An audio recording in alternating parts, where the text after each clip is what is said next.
This is Laura Flanders and Friends, with a rewind from the archives.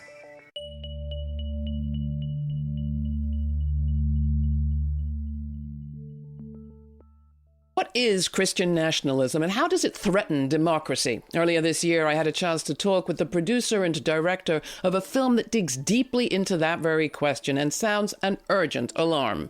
The Republican Party, with rising Christian patriarchal fervor, they report, is mixing a messianic message about Trump with an extreme plan for establishing a white Christian nation. And the combination poses an immediate threat to both secular democracy and Christianity itself.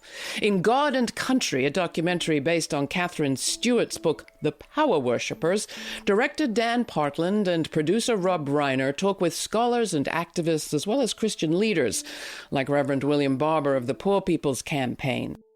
As we hurtle towards the 2024 election, and we have learned more about the right's plan, including the deeply Christian nationalist Project 2025, the stakes couldn't be higher. And so we here are revisiting this film and my conversation with Partland and Reiner.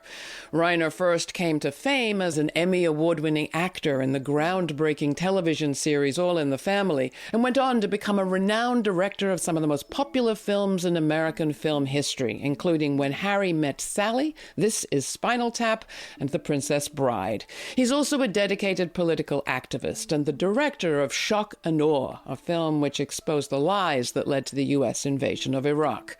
Dan Partland, an award-winning documentary producer and director for film and television, is a 5-time Emmy nominee with 2 Emmys for Best Nonfiction Series, including one for American High on Fox.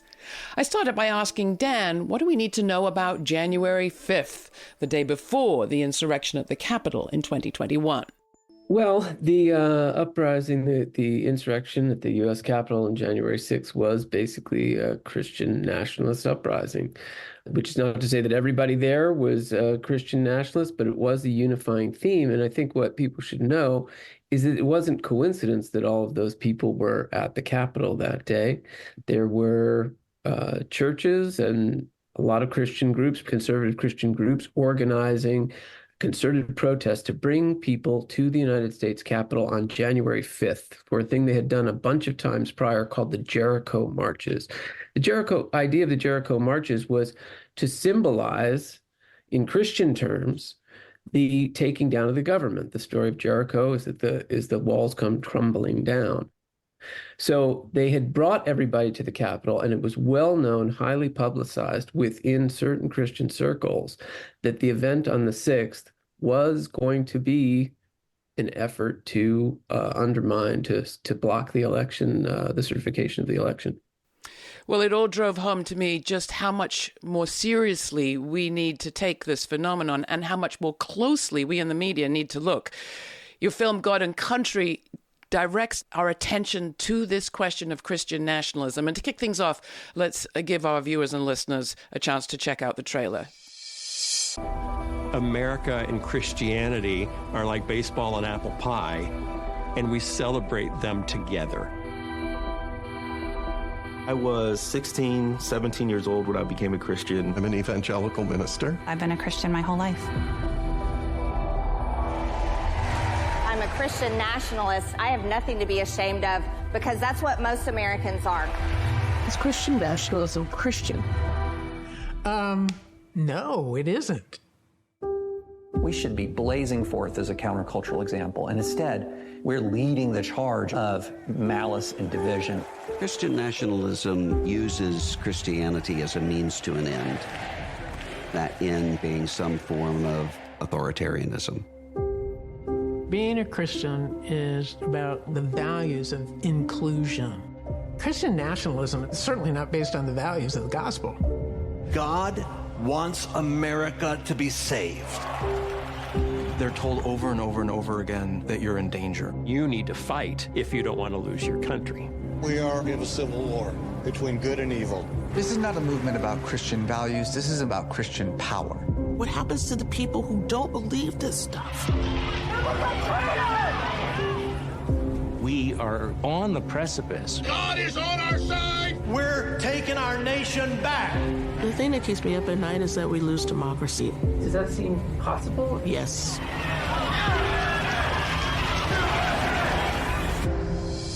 Coming to you, Rob Reiner, one of the producers on God and Country. American as baseball and apple pie, is it? Christian nationalism? Christianity is certainly a part of the fabric of America. There's no getting around that.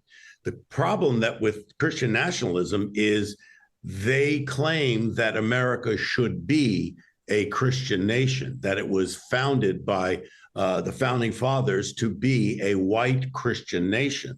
And we know, based on our Constitution and how it was written, very clearly there is a separation of church and state. The problem is to say that Christian nationalism, which is a political movement, it's not a religious movement, it's a political movement, that should be tied into what is American is misleading. If you were to summarize, what makes Christian nationalism of today different from perhaps the conservative religious movements we've known in the past? The current Christian nationalist movement, which, as Rob said, is a political movement, is not a faith, has become the dominant form, the dominant expression of Christianity in America.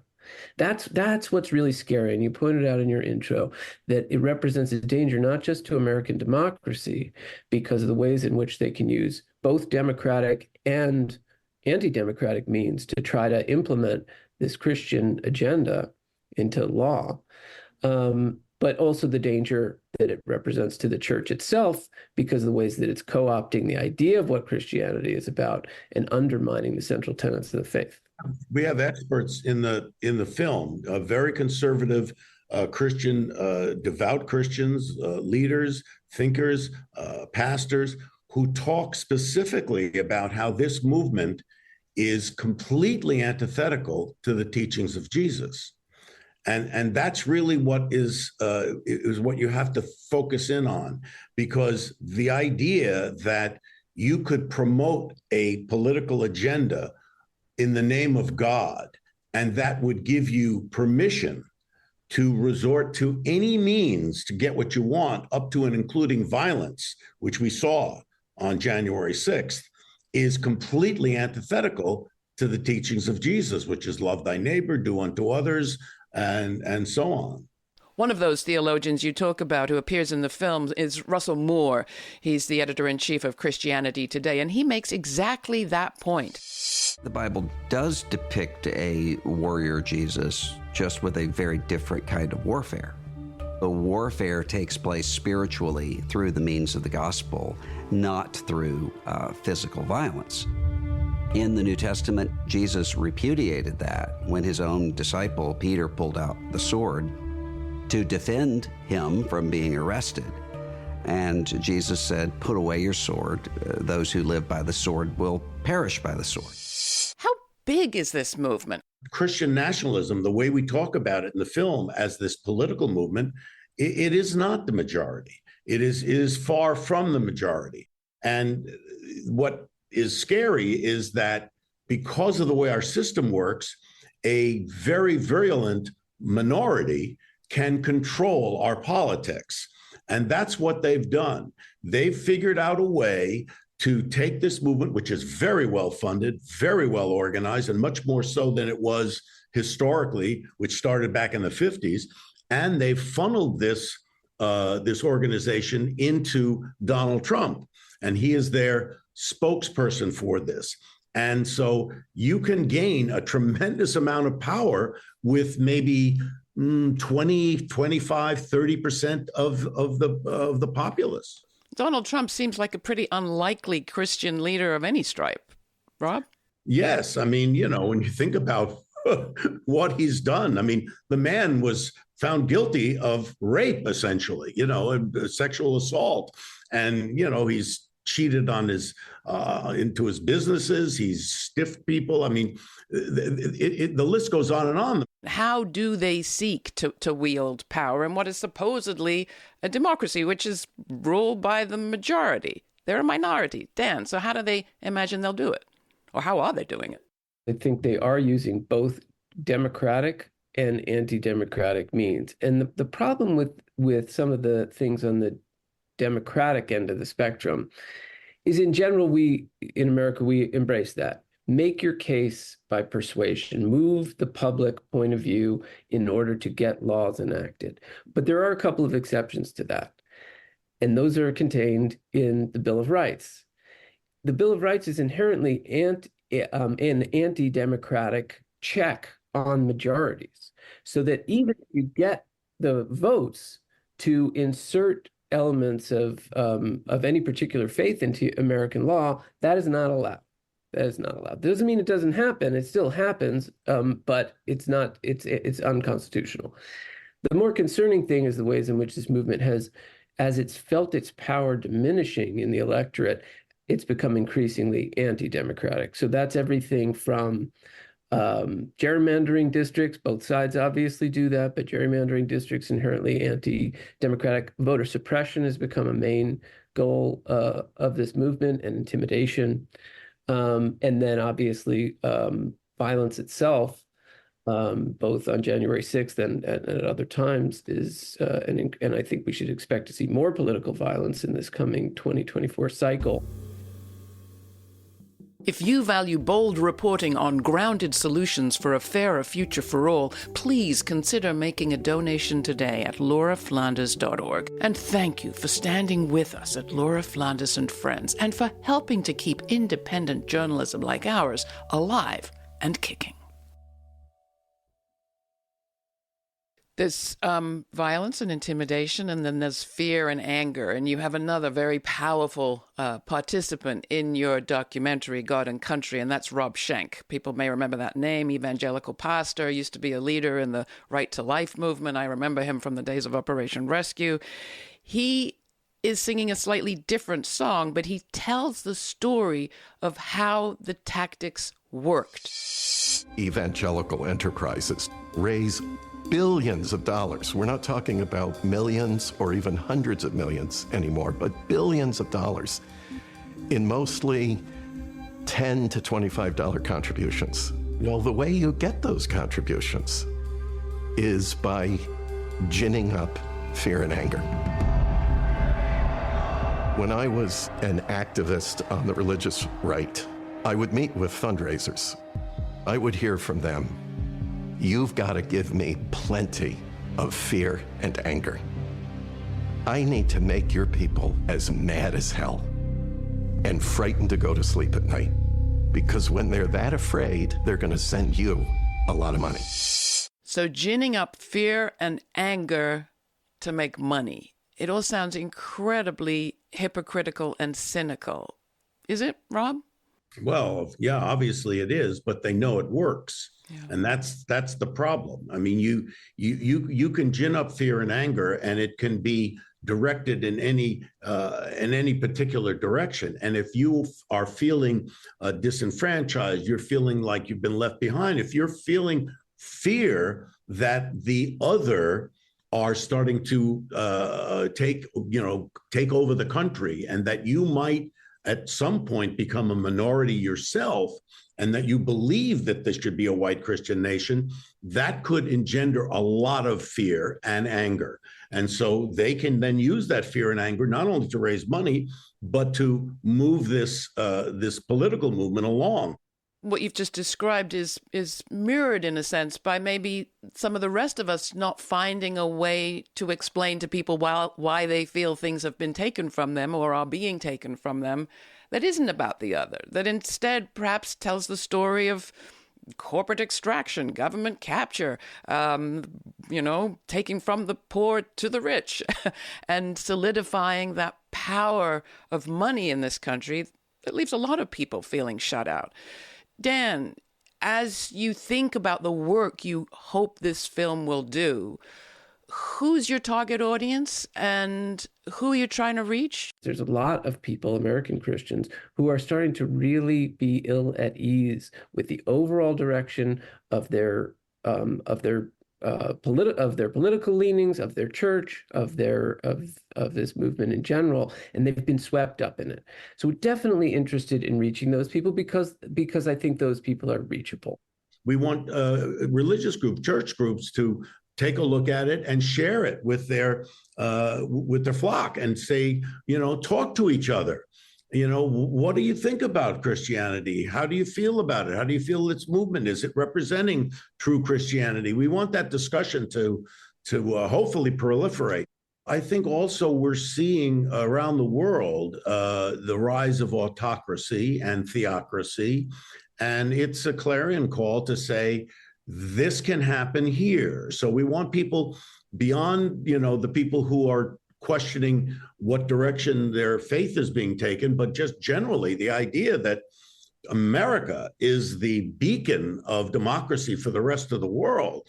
And if that democracy crumbles, then it portends a danger throughout the world. So we want everybody to understand that a small group of people can turn a democracy inside out and destroy it. The best comment that I've gotten so far, I did a podcast, a faith-based podcast a week or two ago, led by a pastor who was shocked by a lot that he had seen. He certainly knew it because he was experiencing it in his own life. But his thought was that it showed up so much more clearly in the film than the way he experienced it in his own life. And he said, sometimes it takes an outsider to an outsider's perspective to show us who we really are. And I thought that was chilling. It was something that I'm very worried about because you never want to be an outsider. You want to get deep into a subject so that you're telling it in a way that makes sense to the people who it is most central to. So you're hoping people will watch the film and not be distracted by the fact that you have a lefty activist Jewish filmmaker, Rob Reiner, as producer. Is that basically what I'm hearing, Dan? No. Pay no attention to the man behind the curtain. No, I think, look, we come together in this country as Americans. And so to some extent, I think the idea that there's any less credibility or any importance that we're going to look at what the faith profile is of the filmmakers to decide if we want to see it or decide if it's important or it's somehow tainted. The film is the film. People should see it and look at the group of people, of dedicated, good citizens who came together in good faith to talk about this urgent problem. And that's what the film is about. There is something about evangelicalism that I respect, which is that within certain boundaries, they do believe that people can be changed, saved, rescued, converted, that we're mutable in our beliefs, as our democracy system is also mutable, for good and for less good. Rob, you've gone on a journey yourself, you've talked about in the context of this film. Even though I am Jewish, I was not raised that way. But in a time in my life when I was going through the worst period of soul searching, I read everything. I read Buddhism and books about Christianity and Hinduism. I read everything, and what I came around thinking is if you look at the core teachings of Jesus, that makes the most sense and made the most sense to me. The idea of do unto others. And there's a reason why it's called the golden rule, because if you can live by that, everything else falls into place. You don't need the 10 Commandments. You don't need a lot if you just live by that rule. And then I look at this film and I look at what's happened in this country, and it seems like we've come so far from those teachings, which Reverend Barber, who you mentioned at the beginning, brings us all back to at the end of the film. Christianity at its best is committed to love and truth and justice. If we do this right, what a country we will be.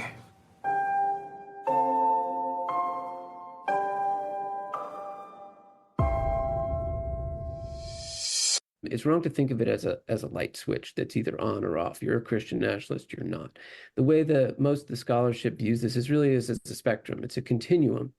And some of the best research on this classifies some different groups, ranging from what they call ambassadors of Christian nationalism, who firmly believe that this is a Christian nation and should be reflected that way in law. And the next tier is accommodators, resistors, and then full-on rejectors.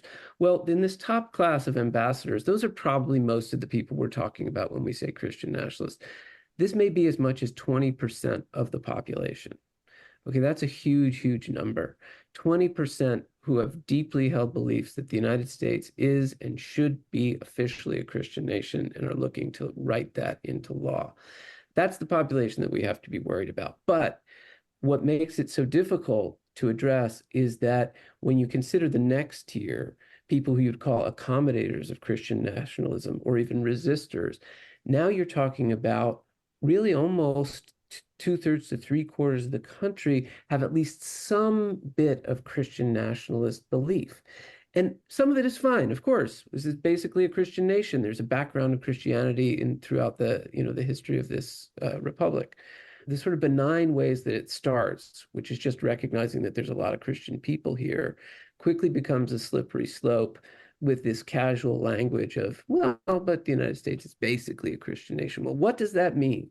What does that mean? And I think what we have to do is we have to draw that bright line again between the separation of church and state, which is a foundational American principle, which I cannot believe in the year 2024 is becoming fuzzy to people.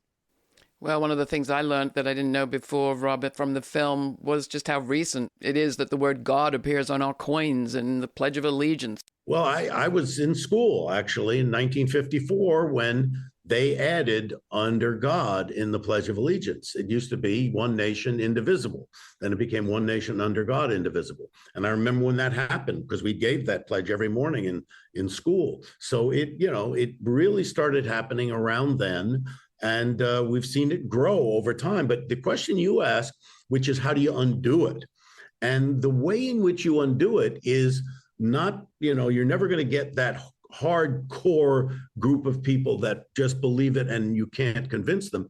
It's those other layers that Dan talked about. If you can get to those people to make them understand that this is destroying their faith in a way, it's undermining their faith, that's the way in which I think you can undo it. And then there's all kinds of pie in the sky kind of things like getting rid of the Electoral College and things like that, which would actually make it more democratic and majority rule, because we are not really majority rule in the country. There are a lot of safeguards for the minority to make sure that they're not, run roughshod over, by the majority. But when that minority gets too much power, then they're running roughshod over the vast majority. Mm-hmm. And so that's what you have to wrestle with. And that's it's in our civics classes, and people have to understand how it works. You hear this every 4 years, that this is the greatest and most important election in our lifetime. This one actually is. I mean, democracy is on the ballot. And Joe Biden has made that case. And we have a choice here. And it's a very stark choice. We can either choose to continue this wonderful experiment or take a big step towards destroying it. And so to me, 2024 is the key. And I believe that Americans at the end of the day are going to choose democracy over autocracy. I have to believe that. Thank you so much. I appreciate you both. Rob Reiner, Dan Partland, the film God and Country. Thanks for joining me. Thanks for having us. Thank you.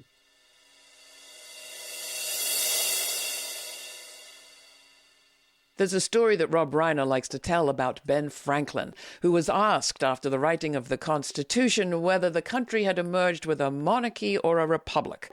A republic, he responded, if we can keep it. As Reiner and Dan Partland's film reveals, keeping it is going to take some work.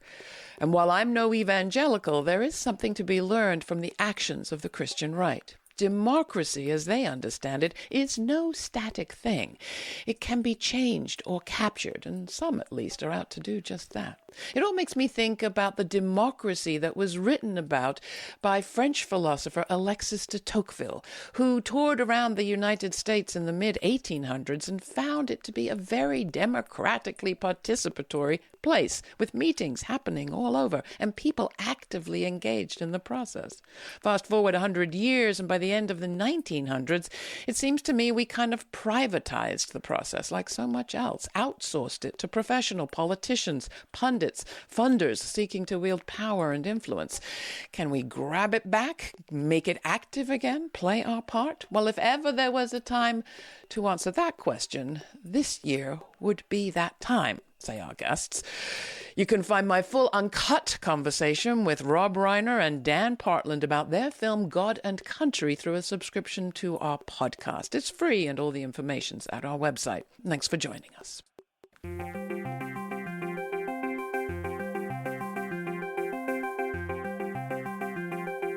For more information, check out our show notes posted at patreon.com/The LF Show. This show's produced by yours truly, Laura Flanders, with Sabrina Artel, Nat Needham, David Neumann, Jeanette Hernandez, Sarah Miller, Rory O'Connor, and Jeannie Hopper. Stay kind, stay curious. Until the next time, for the Laura Flanders Show, I'm Laura.